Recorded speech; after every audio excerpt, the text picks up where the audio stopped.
एजाज साहब सर, आपके वक्त का बहुत शुक्रिया।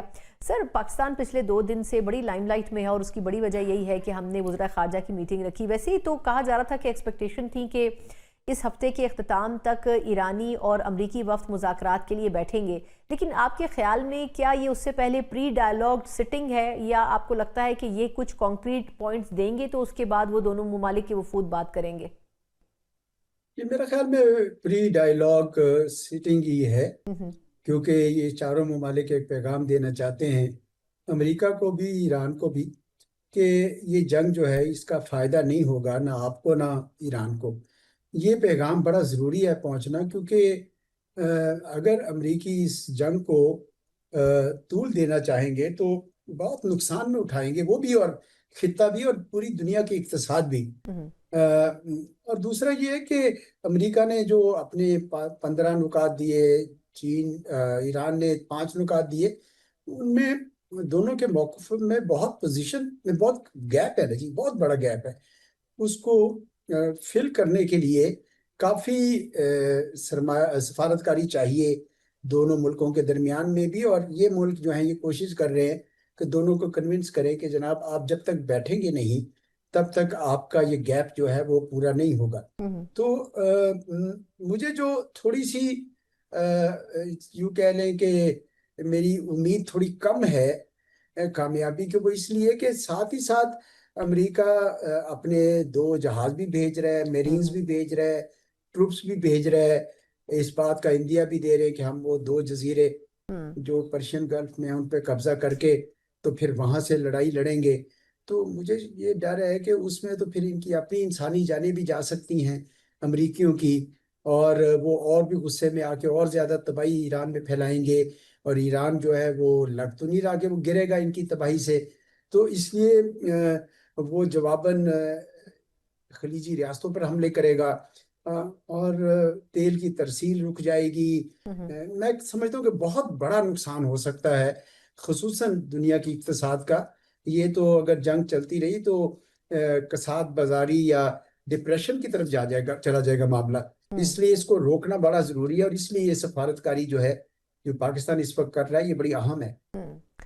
अच्छा सर, ये जो चारों ममालिक बैठे हैं पाकिस्तान समेत, आपके ख्याल में अब मिस्र हो, सऊदी अरब हो या तुर्किया हो, इनकी क्या स्टेक्स हो सकते हैं? ऑब्वियसली सऊदी अरब तो काफ़ी हद तक डायरेक्टली इफेक्ट हो रहा है इससे, लेकिन बाकी 2 ममालिक इंक्लूडिंग पाकिस्तान, आपके ख्याल में क्या मतलब पॉइंट्स ऑफ टॉकिंग पॉइंट्स इनके क्या होंगे जिस पे ये बातचीत कर रहे होंगे आपके ख्याल में?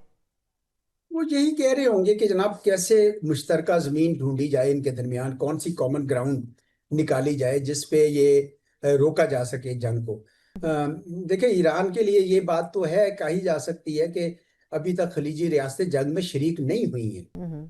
और ईरान भी उनके ऊपर हमले नहीं कर रहा, वो सिर्फ जो अस्करी अड्डे हैं अमेरिका के उन्हीं के ऊपर हमले कर रहा है। लेकिन अमेरिका को सबसे ज़्यादा मनवाना ज़रूरी है कि वो सीज फायर की तरफ आए, ताकि बातचीत से कुछ मसाइल हल हों।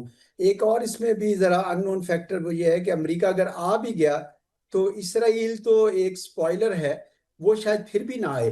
और हम्म। अगर इसराइल नहीं आता है, क्योंकि उसका तो मकसद ये है कि जंग जारी रहे हम्म। और किसी तरीके से खलीजी रियासतें और ईरान आपस में भिड़ पड़े, एक दूसरे को बहुत कमज़ोर कर दें, तो उसके उसका मतलब तो ज़्यादा हल हो जाएगा।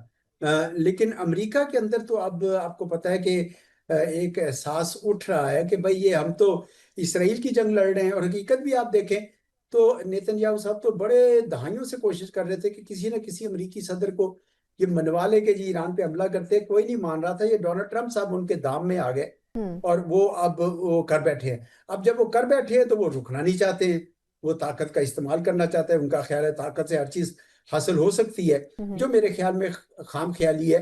क्योंकि अगर आप उनके पुराने तजर्बे देखें, वियतनाम हो या इराक हो या इवन अफगानिस्तान हो, उनको कहीं भी कामयाबी ताकत के इस्तेमाल से नहीं हुई, बातचीत से ही हुई है। इसलिए कोशिश और ख्वाहिश तो ये होनी चाहिए कि इन मुल्कों की जो मेहनत कर रहे हैं, अब आपने पूछा कि इन सब में पाकिस्तान तो चूंकि हम्म। ईरान का हमसाया है, इसको ये अफेक्ट हो रहा है, सऊदी अरब भी चूंकि जंग से अफेक्ट हो रहा है, तो तुर्की और मिस्र का क्या इसके अंदर दिलचस्पी है? हम्म। उनकी भी यही है कि पूरी अगर इक्तसाद दुनिया की बैठती है तो वो भी मुतासर होंगे।